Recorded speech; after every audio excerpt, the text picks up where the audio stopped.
I'm very pleased to introduce our next presenter, Sheril Kirschenbaum. Sheril hosts our table at Michigan State University, an initiative that is bringing together farmers and food experts, health professionals, and community members to listen to each other and foster dialogue about where our food comes from and how it impacts our health and planet. And both Lorraine Weatherspoon and I had the chance to be on a recent a community panel that was hosted by our table. So I'd like to welcome and invite up Sheril Kirschenbaum.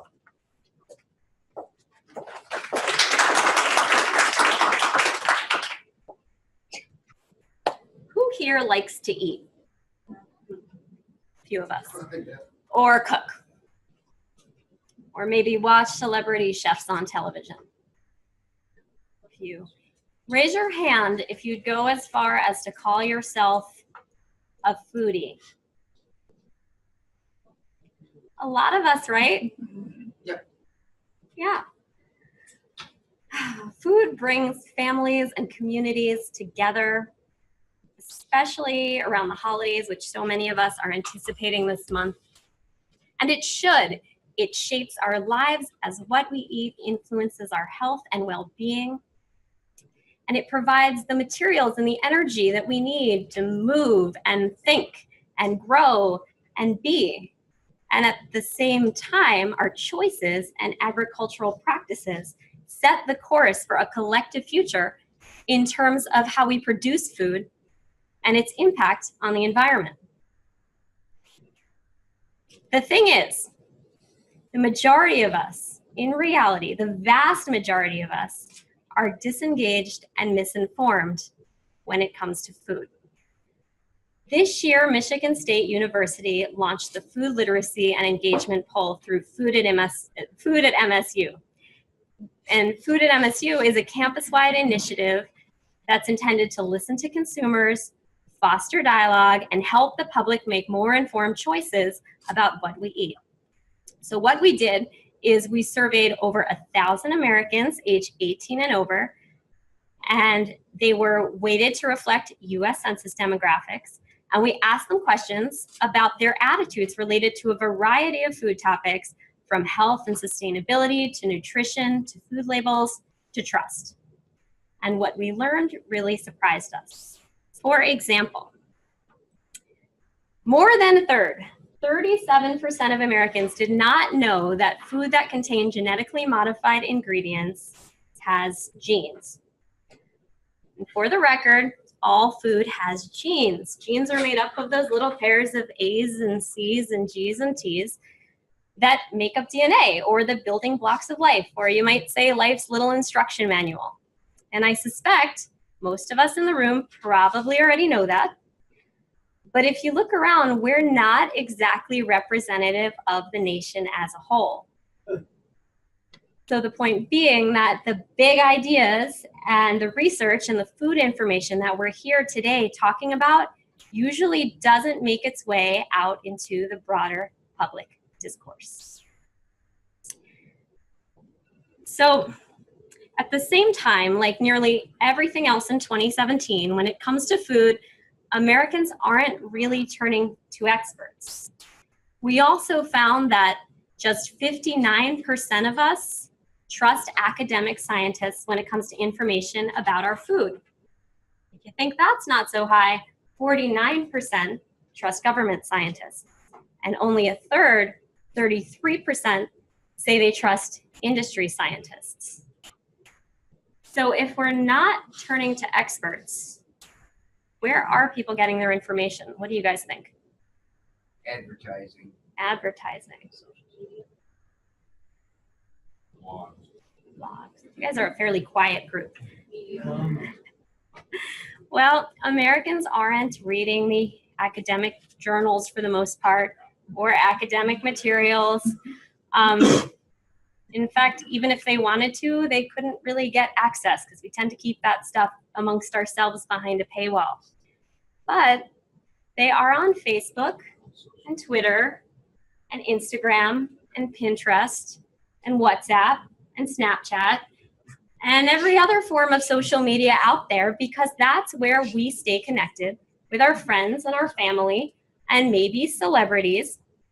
And so that's where you'll find mom or your cousin, or maybe Gwyneth Paltrow, posting conflicting recommendations about what's best for us to eat and to purchase.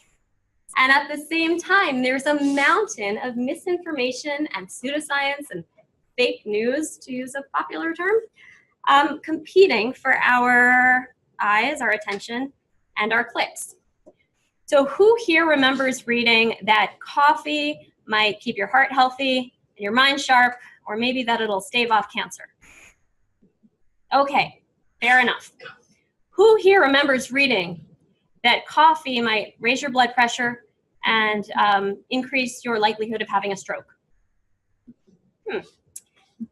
So those two opinions aren't mutually exclusive. They're touted all the time in real time, on and offline, often on the same web page.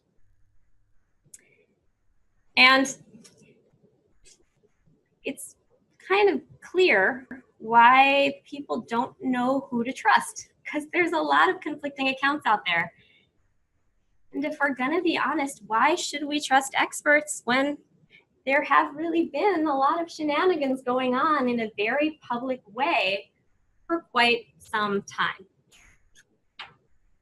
Well, like a Game of Thrones plot, it's complicated. And the resolution isn't exactly clear from where we're leaving things in 2017.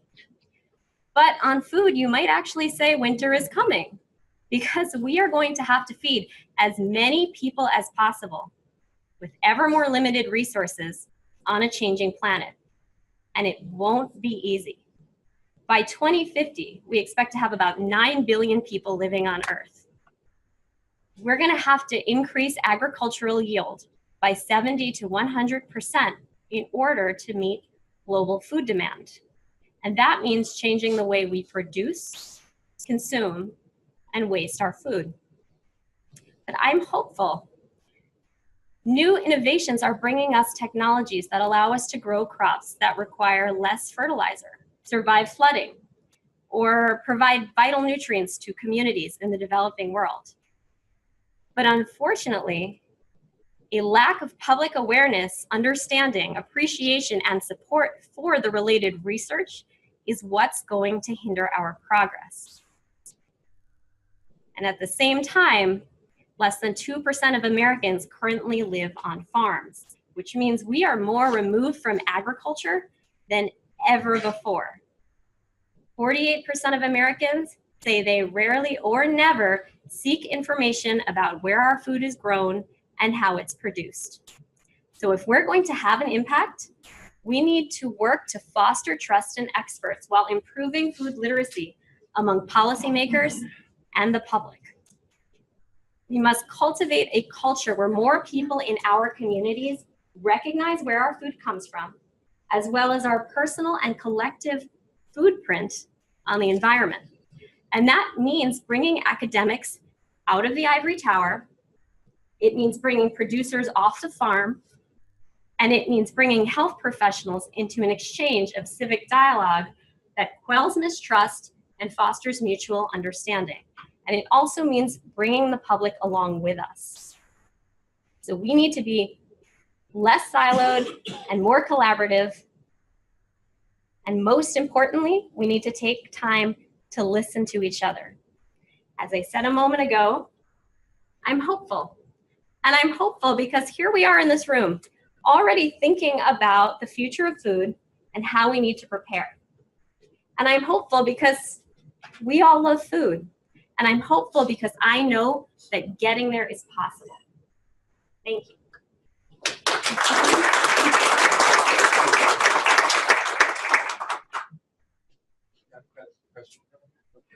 I've got a first question for you, and we'll get this other question. I haven't finished it yet. But, what formats do you think will best foster this civil dialogue?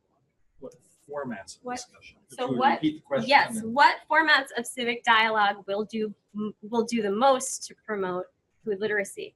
And I think it's really contextually dependent. So I think there's a different approach if you're talking to a group of children in a classroom than if you're doing, one of our big pushes here is our new initiative called Our Table, where we have an actual table that we take from community to community and explore different topics in a public forum with a variety of experts. Rich, we've had you and Lorraine as part of that. Thank you for participating. I think the most important aspect isn't even necessarily our panelist of experts. It's listening to the community that comes to be a part of that session. Got a second question Okay. coming just in a second. So if you have any other factoids about food, here we go. I have so many factoids about food. Oh, this is a long one. Okay. This is from Monica DeGarmo. Based on your research, are you aware of any work being done on reintegrating home economics and/or cooking classes back into K through 12 core curriculum so that food literacy is not supplemental, but a core component of education? Well, Monica, I'm going to say I love your question. And I personally don't know the answer, but I expect some other folks who are speaking today would probably be a bit more familiar with what's going on at the school level. I would love to see us engage in that space, and something that's come up is whether there's a way to do something similar to Our Table at both the university level and possibly visiting classrooms as well. So maybe that's something that we can be part of. We're going to take one last question because we have one here. Sure. This is from our Zoom audience. Thank you, Zoom audience. Where can food literacy and engagement poll results be accessed? Renee Wallace, that is a great question because I should have said that earlier. So if you go to food.msu.edu, you can find our website for Food at MSU. And I believe the food literacy and engagement poll results are on, they're under articles. But if you have any questions, you can just email me at cheryl@msu.edu, and I'd be happy to tell you a bit more about some of the demographics specifically to any question. Okay. Thank you very much.